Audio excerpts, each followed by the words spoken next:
Hello and welcome to my channel, and thank you for being here. The image I'm talking about today, well, there are two images, they're related, continue on kind of a water theme, if you like. And the caption for both of them, but I'll read them, I'll remind you of the second one, is Collecting Water in Drought-Stricken KwaZulu-Natal, Prince Imperial, 1993.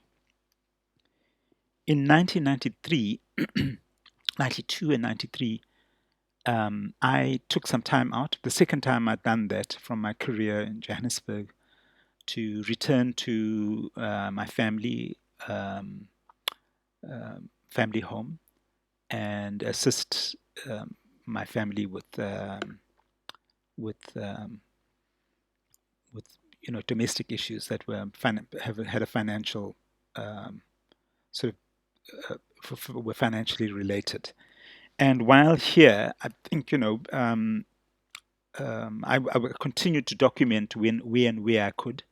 And one of the things I was very conscious of being living in a rural area was the ensuing drought that was sort of sweeping the province at the time.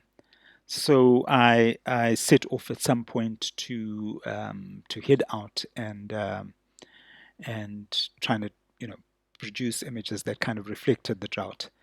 And apart from the sort of more obvious kind of drought-related images, which are, um, you know, the sort of usual trope of cracked earth, of dams that have dried up.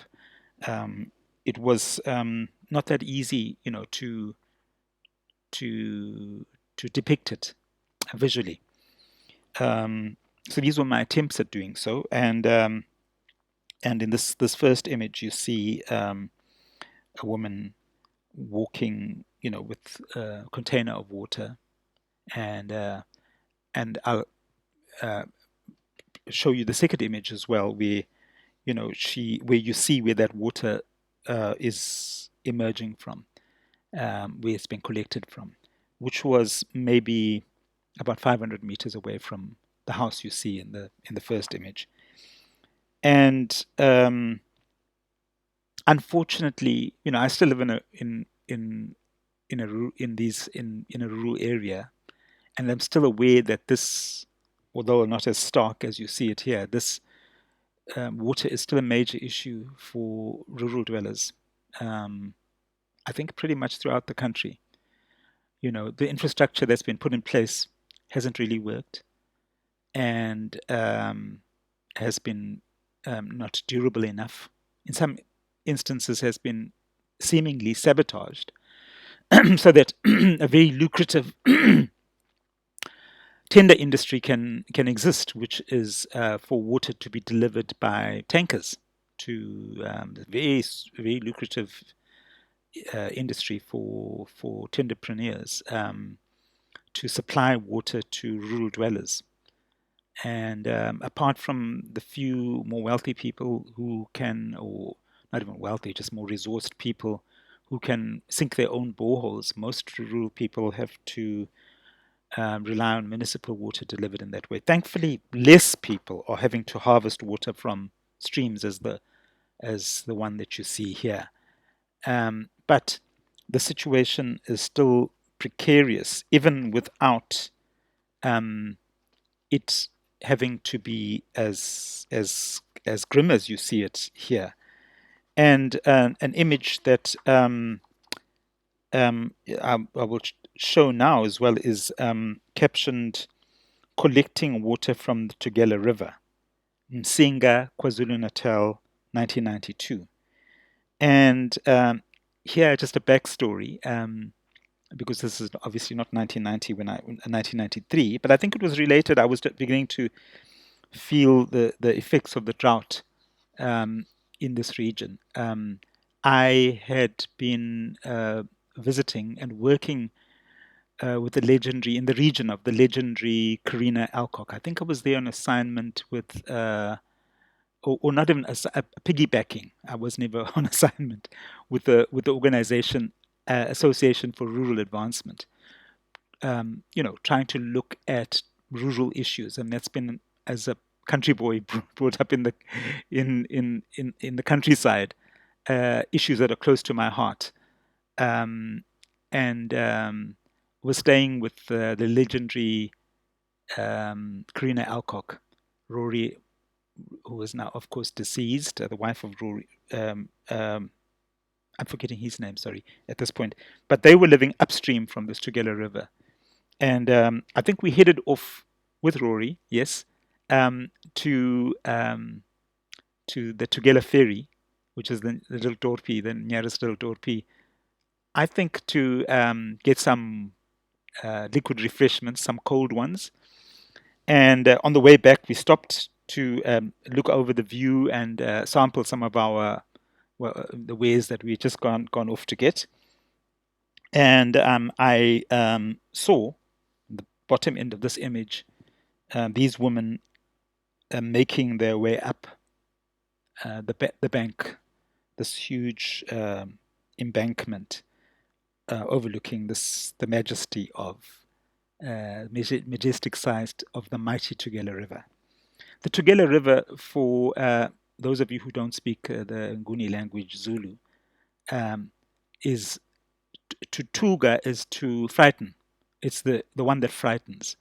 Because when the Tugela River is in flood, this floodplain that you see here is a roaring torrent. I live close to the Tugela River where it enters the ocean, and it is a very tumultuous river when it's in flood.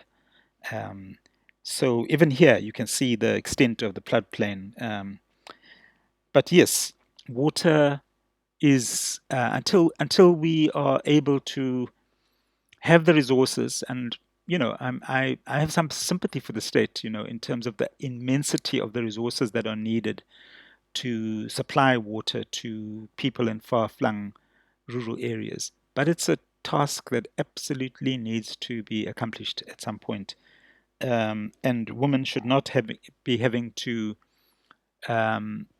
labor in the way, and I say women purposefully because in this region it's still women who have to do this kind of work when it's done necessary. Even with the delivery of water from water tankers don't go from house to house. They go along a particular route, and people have to bring out their containers to be filled by the water tankers along the way, and they are responsible for having to cart that water back to their homes. I've just recently revisited a relative in the Ngoma region who one of his sort of his entrepreneurial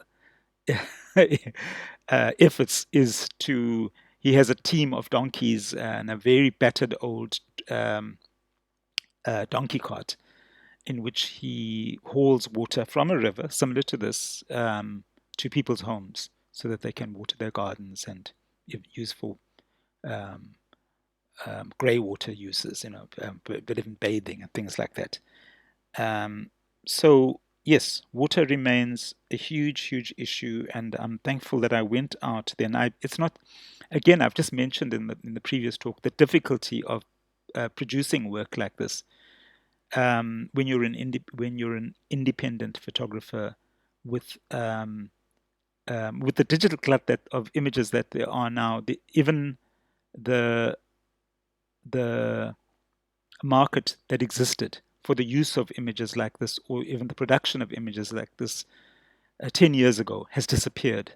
And it's made it that much more difficult. I mean, the irony is that we are awash in images, but few of this documentary nature tend to become part of our repository of memory, and we need to return to that. We need not to forget. If we forget, forgetfulness is unforgiving, and we will find that we repeat history over and over until we learn that history has not ended. It continues in the making, and we are part of it and part of producing it. So I think I'll end it there before I get far too philosophical, and say thank you for watching. For more information on myself and my work can be found on my website, a link to which, including my blog and email address, can be found in the video description below. If you like this talk, remember to click the like button and press subscribe. It helps the channel grow.